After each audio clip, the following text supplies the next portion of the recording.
আমাদের বাংলাদেশে গণতন্ত্র ধ্বংস হয়েছে কেমন জানেন? যখন আমরা আমাদের নেতাদেরকে অপরিহার্য বানাই যে একে ছাড়া হবে না, এবং এই অজুহাতে তখন আর নতুন নেতৃত্ব সামনে আসতে দেয়া হয় না। আমরা তাদেরকে নবী রাসূল বানাই দেই, অলিয়া উলিয়া বানাই দেই, মানে এই নেতা ছাড়া হবে না। যেমন আওয়ামী লীগ হাসিনা ছাড়া হবে না, বা একই কথা প্রযোজ্য বিএনপিতেও, যে ওই পরিবার ছাড়া হবে না। এই অপরিহার্য বানাই দিই আমরা। এই অপরিহার্য বানাই দেওয়ার কারণে রে ভাই দেশে গণতন্ত্র ধ্বংস হয়ে গেছে। দলগুলোর অভ্যন্তরে তো গণতন্ত্র গেছেই, দেশে গণতন্ত্র শেষ হয়ে গেছে। আমরা আসলে পাঁচাটা জাতি, তো আমরা পাঁচাতে খুব পছন্দ করি। বিশেষ করে পরিবারের পাঁচাটা, শক্তিকে উপাসনা করা। কারণ শক্তিকে উপাসনা করা এগুলো আমাদের ডিএনএতে আছে।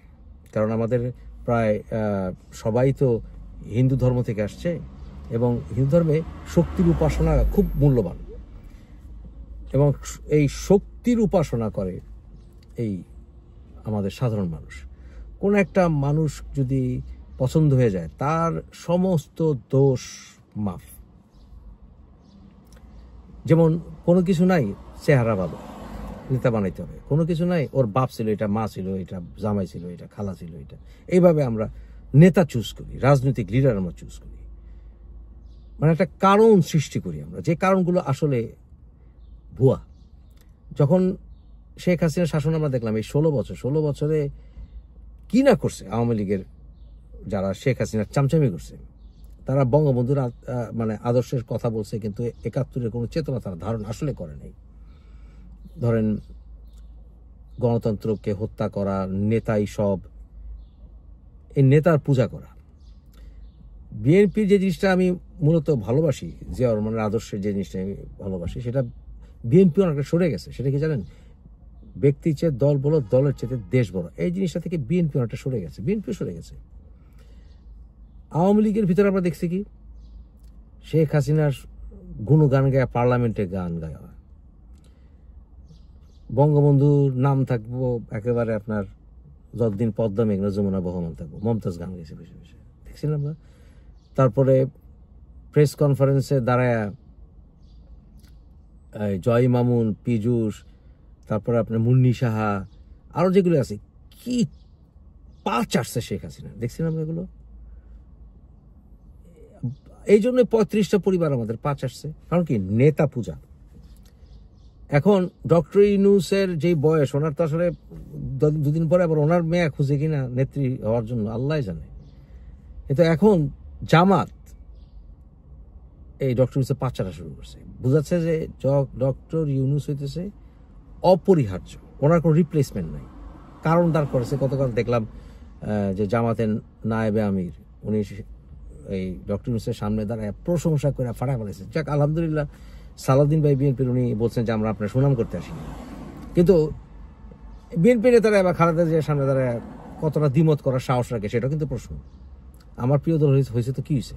সত্যি কথা বলার প্রয়োজন না? দেখেন, নায়েবে আমির ফাটায় ফেললো পাঁচেটা ডক্টর ইউনূসের। আপনি নোবেল প্রাইজ পাইছেন, ভবিষ্যৎ থেকে নোবেল প্রাইজ পাইলেও সে আর দেশের সরকার প্রধান হইতে পারবে কিনা ইত্যাদি, মানে তার কোনো আর রিপ্লেসমেন্ট নাই। ডক্টর ইউনূসের রিপ্লেসমেন্ট নেই, ব্যাপারটা এটাই।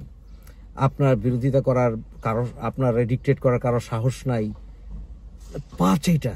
আবার ইসলামিক দলগুলো তারাও পা চাটলো ডক্টর ইউনূসের দ্বারায়, যে আপনারে কলুষিত করতে চায় একটা গোষ্ঠী, মানে আলোচনা করতে চায় না, এটা পা চাটতে গেছে। এই যে নেতারা পা চাটা, নেতারা অপরিহার্য বানায় দেওয়া, এর জন্য নেতারা আলটিমেটলি স্বৈরাচার হয়ে যায়। ডক্টর ইউনূস অপরিহার্য না, এটা কিন্তু সালাউদ্দিন ভাই বলছে। সালাউদ্দিন ভাইকে থ্যাংক ইউ বিষয়, যে ডক্টর ইউনূস অপরিহার্য না। ডক্টর ইউনূস সরে গেলে, মইরা গেলে রিপ্লেসমেন্ট হয়ে যাবে।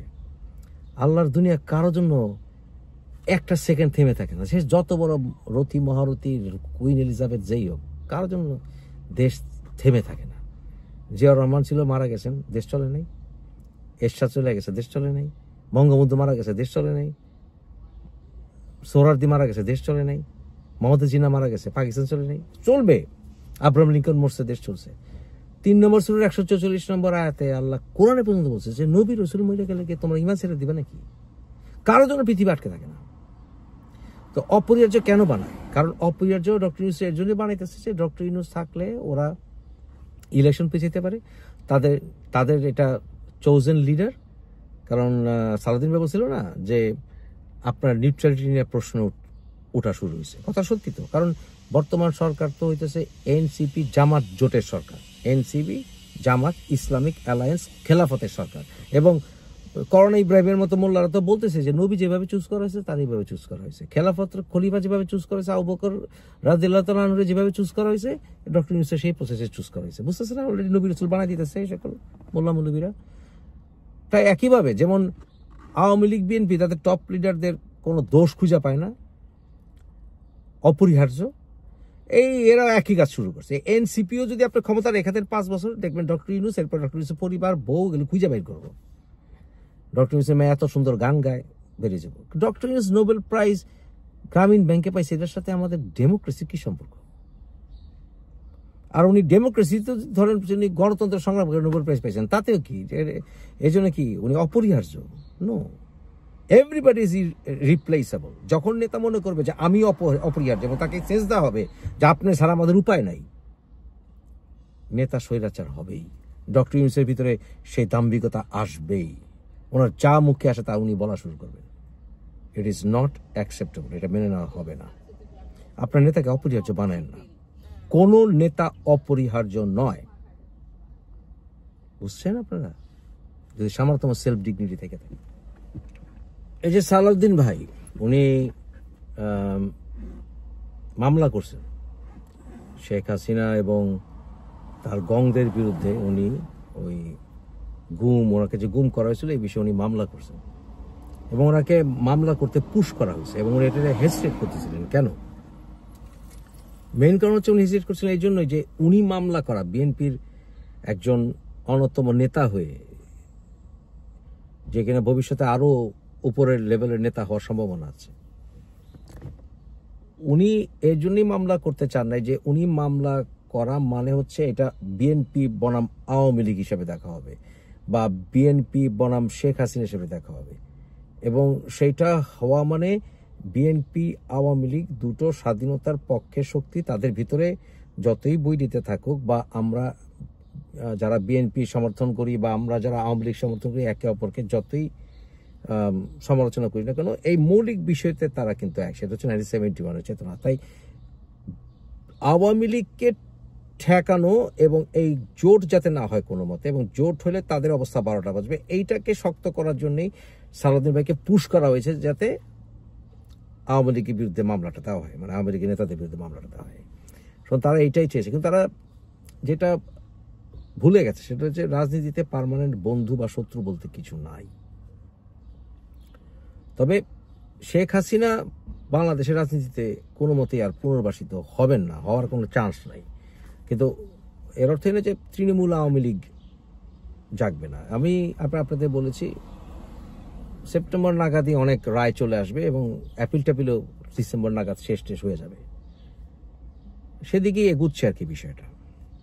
এবং এই মামলার ফলে মানে অন্তত তৃণমূল আওয়ামী লীগ নতুনভাবে এগুলেও অন্তত শেখ হাসিনা এবং গংদের রাজনীতি বিএনপি থেকে সমর্থন পাওয়ার কোনো চান্স আর নাই। কারণ বিএনপি নেতা তার বিরুদ্ধে মামলা করে এবং বিএনপি আবার তাদেরকেই রাজনীতিতে পুনর্বহালে হেল্প করবে, এটা হবে না।